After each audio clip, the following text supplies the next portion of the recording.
ദിലീപുമായി തനിക്കുള്ള ബന്ധം പറഞ്ഞുകൊണ്ടാണ് KPC ലളിത തുടങ്ങിയത്. മകനെ പോലെ കാണുന്ന ദിലീപ് എല്ലാ കാര്യങ്ങളും തന്നോട് പറഞ്ഞിട്ടേ ചെയ്യാറുള്ളൂ.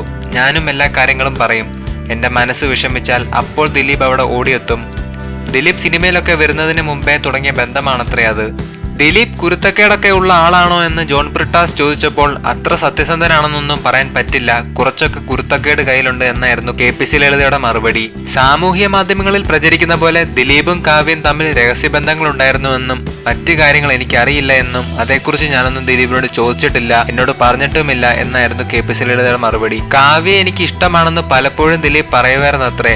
ഭയങ്കര പൊട്ടിയാണ് കാവ്യ, മന്ദബുദ്ധിയാണ് എന്നൊക്കെ ദിലീപ് പറയും. അപ്പോഴൊക്കെ ഞങ്ങൾ ചിരിച്ചു തള്ളുകയായിരുന്നു. ദിലീപിനോട് രണ്ടാമതും ഒരു കല്യാണം കഴിക്കാൻ ചേച്ചി ഉപദേശിച്ചോ എന്ന് ജോൺ ബ്രിട്ടാസ് ചോദിച്ചപ്പോൾ ഇല്ല എന്നായിരുന്നു ലളിതയുടെ മറുപടി. ഞാനത് ആരോടും പറഞ്ഞിട്ടില്ല. എന്റെ മകനോടും രണ്ടാമതൊരു വിവാഹം കഴിക്കാൻ പറഞ്ഞിട്ടില്ല. കല്യാണമൊക്കെ അവന് തോന്നി കഴിക്കേണ്ടതാണ്, KPC ലളിത പറഞ്ഞു. കൂടുതൽ സിനിമാ വാർത്തകൾക്കും വിശേഷങ്ങൾക്കുമായി ഈ ചാനൽ ഇപ്പോൾ തന്നെ സബ്സ്ക്രൈബ് ചെയ്യും.